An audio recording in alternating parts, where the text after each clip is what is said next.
El mensaje es claro. Primero pasemos porque no es una patología que es puramente estética. Es una enfermedad que afecta notablemente a la autoestima de un joven. Yo tengo varios pacientes que han renunciado a su universidad porque simplemente los molestan y no quieren aparecerse por ahí porque tienen una gran afectación de su autoestima. ¿Es un trastorno estético? Sí, es en parte estético, pero con una afectación grande de la autoestima también. Como el pecho está bastante hundido, el corazón que habitualmente está acá está un poco desplazado. Al estar desplazado, el niño al momento de hacer ejercicio se va a agitar más de lo normal, se va a cansar antes que sus compañeros. Cuando el pecho está demasiado hundido, comprime un poco los pulmones. Los niños que van a respirar un poquito tipo asmático. La cirugía es lo único que puede corregir un pecho de escabatum. Hay algunas máquinas que aspiran el pecho, todas esas cosas, pero no está demostrado, no hay ni un antes ni un después. Esta deformidad provoca un trauma que luego llega a una edad determinada, 30, 35 años, no se puede corregir. Tenemos que observar más a nuestros hijos. Han habido padres que hasta el 2019 todo estaba bien, pasó la pandemia y de pronto el año 24 se aparecen los papás, a veces dicen, uy, me di cuenta recién este año porque recién lo veo a mi hijo este año. Como contraindicación absoluta, la edad. La mejor edad para operar a un niño de pectus excavatum es de los 8 a los 16 años. Un niño de 8 años ya es un niño maduro. Necesitamos un niño que pueda proteger su herida. No es que no se pueda operar a un niño de 17, 18, pero el resultado óptimo con una mejoría del 90-95% está entre ese rango 8 a 16. ¿Y es posible que por pectus excavatum el niño o el paciente haga algún trastorno para comer? Aunque parezca que no es posible, sí es posible. El pectus excavatum severo comprime el esófago bastante. Al estar comprimido también la vía aérea, el niño a veces hace como una especie de ansiedad y dice, como respiro o como.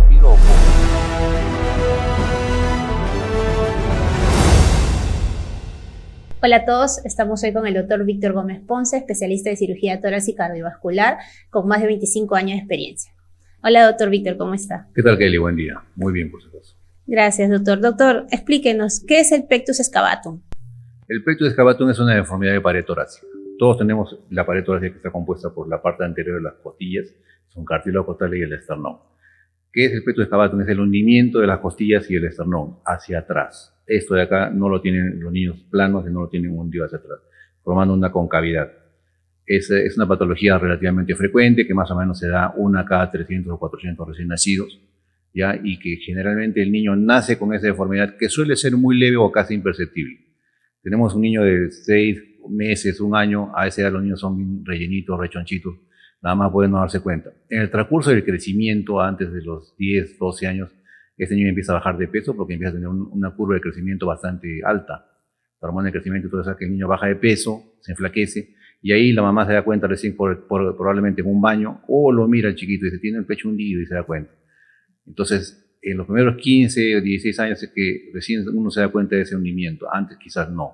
¿Y en niños, cómo te puedes dar cuenta? Porque hay en consulta niños que vienen desde 7, 8 años que ya se les presenta, se les nota más el pectus excavatum.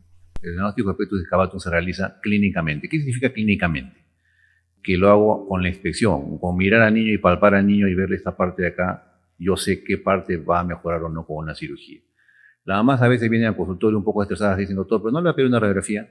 Ya, les pedimos la radiografía a veces a solicitud o exigencia de la mamá, donde nos viene un informe que dice radiografía de tórax normal, corazones y pulmón normal. Es lo que vamos a encontrar. Lo único como examen auxiliar que nos puede decir que hay un pectus excavatum es la tomografía. Y me parece un poco exagerado pedir a un niño con pectus clínicamente diagnosticado una tomografía. Sin embargo, hay veces que sí hay que pedirla porque nos da eso un índice, el cual luego lo vamos a comentar ayer, que nos da grado de severidad del hundimiento del pecho. ¿Y cómo se da cuenta un padre que el hundimiento ya no es normal? ¿Causa dolor, molestia? Evidentemente, en la mayoría de los casos no. La manera de darse cuenta es observando al niño. Pero básicamente a veces los padres no dejan a sus niños que los bañen ellos mismos, sino a veces lo hace algún ama de casa, alguna sirvienta, alguna empleada. Entonces, el niño pasa desapercibido y como le dije antes, en los primeros años de la vida o de la niñez, los niños son niños rellenitos. Hasta los 8 o 9 años que empiezan a crecer. Ahí el niño se adelgaza, se estira, empieza a crecer en lo alto y recién el hundimiento es evidente. Molestias, sí causa molestias algunas veces. Son cartílagos hundidos hacia atrás, de modo que esos cartílagos al crecer de manera grande en la adolescencia duelen un poco. ¿Qué más puede pasar? Como el pecho está bastante hundido, el corazón que habitualmente está acá está un poco desplazado. Al estar desplazado, el niño al momento de hacer ejercicio se va a agitar más de lo normal, se va a cansar antes que sus compañeros. ¿Qué más puede pasar? Cuando el pecho está demasiado hundido, comprime un poco los pulmones. Los niños que van a respirar un poquito tipo asmáticos, todo eso puede pasar. ¿Y cuándo es el mejor momento para considerar la operación? ¿La edad influye?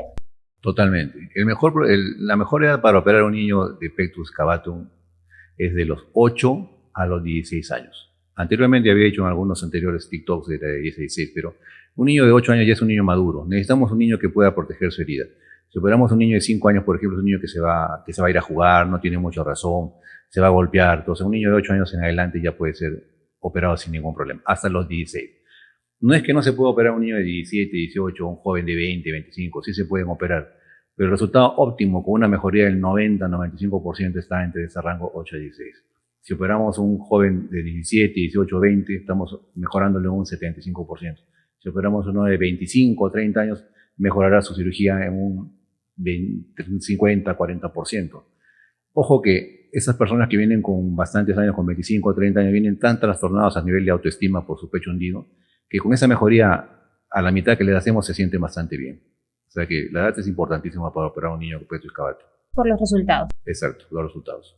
¿Cómo afecta el pectus excavatum en la función del corazón y los pulmones? ¿Qué caso más podría recordar o hay un caso en específico? En niños bastante pequeños, que dicho sea de paso no son operables de 2 o 3 años, suele afectar bastante un pectus excavatum. Estamos hablando de un hundimiento donde casi el esternón se junta con la columna. Entonces hay un desplazamiento del corazón extremo y un aplastamiento de los pulmones extremos que muchas veces hay que hacer algo para corregirlo a esa edad. Sin embargo, no es lo habitual. Lo habitual es que tengamos niños que con el corazón acá en el medio, con un pecho excavado, tienen desplazamiento. Ese pequeño desplazamiento del corazón provoca que la sangre no pueda regresar bien al corazón. Un niño que hace habitualmente más taquicardia que los demás, se cansa más rápido que los demás. Lo que mencionaba también antes, que el pulmón astral comprometido se siente como una especie de asma, no puede respirar bien el niño. Básicamente son síntomas respiratorios, síntomas de cansancio, síntomas de lo que llamamos los médicos disnea, dificultad para poder respirar. ¿Y considera que el pectus afecta en la salud emocional del paciente? Desde luego. Muchos papás, por no decir la mayoría, vienen al consultorio, se sientan al frente mío y me dicen: doctor, mi hijo tiene una deformidad de pecho, el pecho está hundido. El joven está así, sentado, agachado, con una chompa o una camisa o un polo bien ancho, y no mira la cara, no me mira la cara. Yo lo llamo, le digo, por ejemplo, Fernando, y sigue agachadito así. No se baña en la playa sin polo, se mete en la piscina con polo, cambiado, incluso se baña solo en su casa, se encierra, se echa llave, y así como se baña, no quiere que nadie lo vea. El papá se menciona que es una deformidad que es puramente estética, entonces no es cierto eso, no es una deformidad puramente estética, es una deformidad que afecta notablemente a la autoestima de un joven. Es un joven que de pronto de los 10, 11 o 12 años empieza a cambiar su comportamiento. Se vuelve introvertido, se aísla solo, se encierra en el baño, se encierra en su dormitorio, no quiere hacer muchas cosas. Si hablamos de universitarios, por ejemplo, yo tengo varios pacientes que han renunciado a su universidad porque simplemente los molestan y no quieren aparecerse por ahí porque tienen una gran afectación de su autoestima.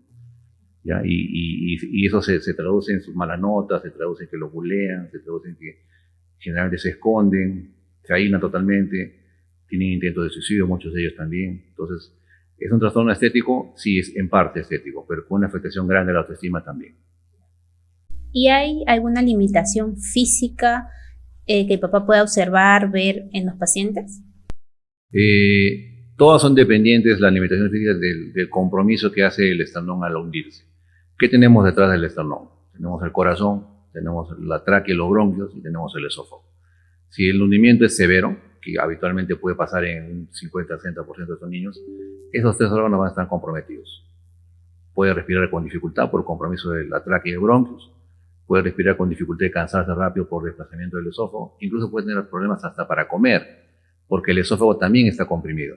Y encima de eso, si a eso le añadimos la posición del paciente en la que viene totalmente encorvado, ¿ya? O sea, es un niño que viene, o un joven que viene trastornado bastante, y todas las limitaciones físicas son dependientes del compromiso de compresión del pectus excavatum.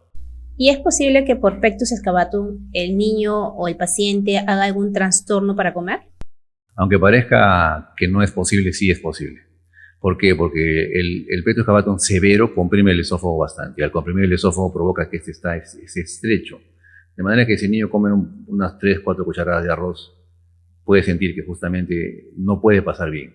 Y además, como está comprimido también en la vía aérea, el niño a veces hace como una especie de ansiedad y dice, o respiro o como, y se pone en ese dilema. Sí es posible que pueda pasar.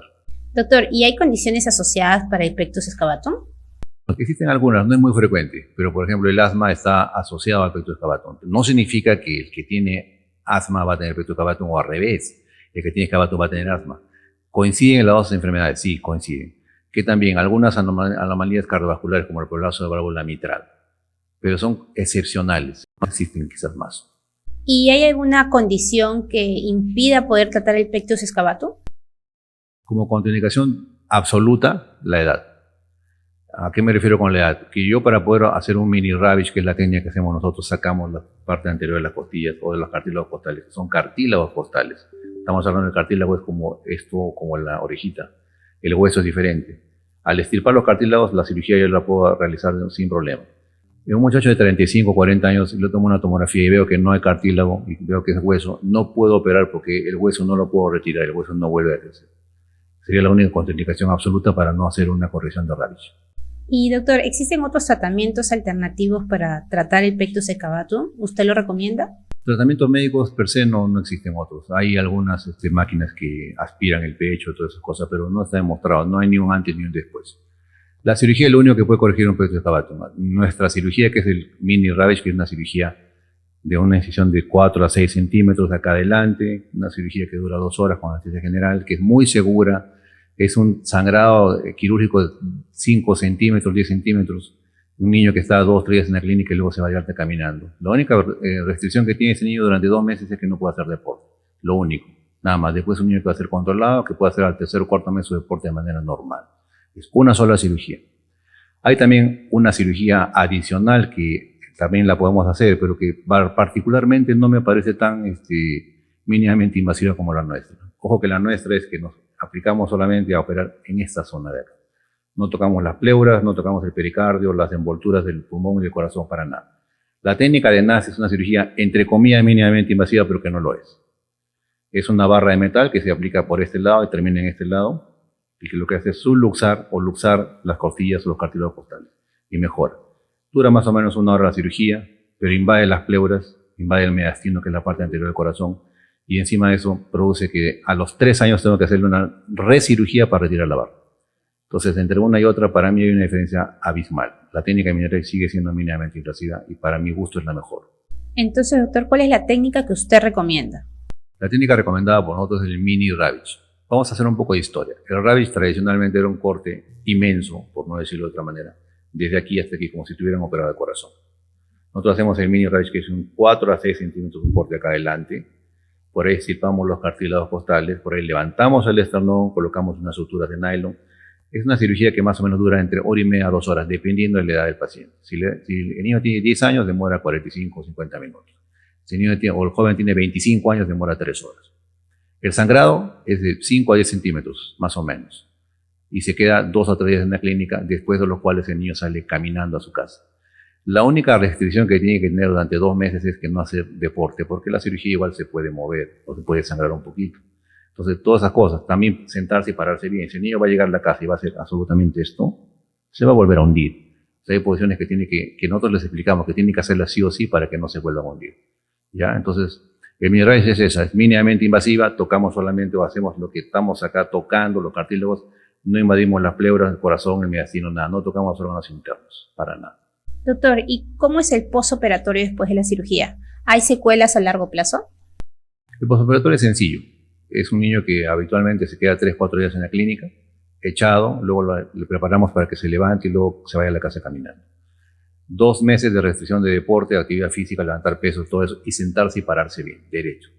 Nada más, al 3º o 4º mes lo evaluamos también nuevamente y si le damos este pase para que pueda hacer cualquier tipo de deporte, incluso hasta un deporte de contacto. Secuelas a largo plazo no hay ninguna. Es un niño que una vez que se opera, es un niño que puede darse por curado. Doctor, ¿y existe alguna clasificación de severidad del pectus? La clasificación esa de severidad de excavatum es una clasificación hecha por el doctor Nas, el inventor de la técnica de NAS, el que coloca las barras. De modo que es juez y parte. Es el doctor que coloca las barras, por lo cual necesita ver la severidad de un pectus excavatum, y si el índice es mayor de 3.2, le pone su barra y lo opera. Lo que somos partidarios de la técnica de Ravis, tal como esta técnica tiene más de 70 años de uso en el mundo, no tenemos esa clasificación y simplemente la hacemos mediante una evaluación clínica subjetiva. La importancia de la consulta médica justamente radica en eso, que es una evaluación que hago yo personalmente a los pacientes. El paciente se desnuda su pecho y me muestra el pecho tal como es, en oblicuo, de perfil y de frente. Lo que hago es una evaluación visual y una palpación de todas esas zonas que están hundidas. Y le digo al papá o a la mamá y al mismo paciente, esta es la zona que se va a corregir, desde aquí hasta aquí. Una evaluación subjetiva, meramente subjetiva, que me la dan los años 25 que tengo en experiencia. ¿Ya? Por otro lado, más allá de esa evaluación clínica subjetiva, igual subjetiva, podría quizá tomar una radiografía frente lateral que me podría acercar un poquito a hacer una especie de índice y todo eso. Pero básicamente la evaluación en consulta también, que es muy importante para mí, muy importante, determina muchas veces que yo diga a un paciente, no, ese pecho está hundido levemente y no lo opero, como alguna vez sucede. Doctor, ¿y qué mensaje le haría a esos padres que sus hijos tienen pectus excavatus? El mensaje es claro. Primero, pasemos porque no es una patología que es puramente estética. Si nosotros entendemos eso, vamos a ir al fondo de lo emocional de nuestros hijos. El fondo de lo emocional, ¿qué cosa es? Que esta deformidad provoca un trauma que luego llega a una edad determinada, 30, 35 años, no se puede corregir. En segundo lugar, la edad es importantísima para esto. O sea, la mejor época para operar es entre los 8 a 16 años de este niño.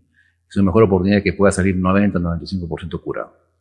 ¿Ya? Y otra cosa es, por último, decir que tenemos que observar más a nuestros hijos. Es lamentable decirlo, pero han habido padres que hasta el 2019 todo estaba bien, los observaban a sus hijos. Pasó la pandemia y de pronto el año 24 se aparecen los papás, a veces dicen, uy, me di cuenta recién este año porque recién lo veo a mi hijo este año, que recién lo baño, esto y lo otro. Entonces, observar más a nuestros hijos y ver cómo crecen. ¿Y para los jóvenes que sufren del pectus excavatum? Ya, esa es una muy buena pregunta. Tengo bastantes pacientes que tienen por encima de los 25 o 20 años. Y a veces uno me llaman de 35, 34, 38 años diciendo, doctor, ¿qué puedo hacer acá? Hay solución, siempre y cuando en el estudio tomográfico, que ahí sí les pido estudio tomográfico, hay evidencia de que el paciente tiene cartílago costal aquí. Si hay cartílago costal, ese paciente tiene probablemente solución mediante la técnica de Ravitch mínimamente invasiva. Y para los pacientes jóvenes de pectus excavatum, ¿qué le diría? Creo que el mensaje tiene que ser bastante claro. O sea, el paciente joven, hablamos de 20 años para arriba hasta los 35, 38, 40. Tiene opción de solución. No hay por qué seguir pensando que no hay solución, no hay por qué seguir viviendo con esa deformidad de ahí que provoca alteraciones en la autoestima. Hay que mejorar respiratoriamente, hay que mejorar desde el punto de vista cardíaco, tener más eficiencia en los deportes. Todo eso se puede mejorar. ¿Cómo se mejora? Con un buen estudio tomográfico, una evaluación clínica y con una cirugía de Ravitch. Muchas gracias, doctor Víctor, por la entrevista de hoy. Muchas gracias a ti, Kelly.